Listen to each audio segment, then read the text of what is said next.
வணக்கம் பானு. தமிழ்நாட்டில் இருக்கக்கூடிய மாவட்டங்களின் தோறும் வளர்ச்சி பணிகளை துரிதப்படுத்திட பொறுப்பு அமைச்சர்களை தமிழ்நாடு முதலமைச்சர் மு.க.ஸ்டாலின் நியமித்து உத்தரவிட்டிருக்கிறார். தமிழ்நாடு அரசின் திட்டங்கள், உதவிகள் ஆகியவை பொதுமக்களுக்கு சரியான முறையில் சென்றடைகிறதா என்பதை கண்காணிப்பதற்காக மாவட்ட வாரியாக முதலமைச்சர் மு.க.ஸ்டாலின் பொறுப்பு அமைச்சர்களை நியமித்திருக்கிறார்.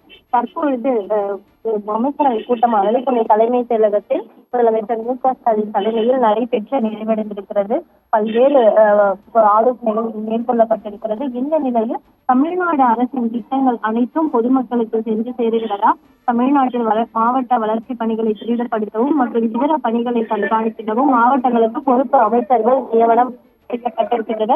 தமிழ்நாட்டில் மாவட்ட வளர்ச்சி பணிகளை துரிதப்படுத்தவும், பொதுமக்களுக்கு சென்றடைய வேண்டிய நலத்திட்ட உதவிகளை கண்காணிக்கவும், அதே போல இயற்கை சீற்றத்தால் ஏற்படக்கூடிய பாதிப்புகள், நோய் தொற்று அது மட்டும் இல்லாமல் சில அவசர நேரங்களில் அவசர கால பணிகளை கூடுதலாக மேற்கொள்ளவும் அமைச்சர்கள் சிலரை பொறுப்பு அமைச்சர்களாக சில மாவட்டங்களுக்கு நியமித்து தமிழ்நாடு முதலமைச்சர் மு.க.ஸ்டாலின் அறிவித்திருக்கிறார். அதன்படி 13 மாவட்டங்களுக்கு பொறுப்பு அமைச்சர்கள் நியமிக்கப்பட்டிருக்கின்றனர். பானு.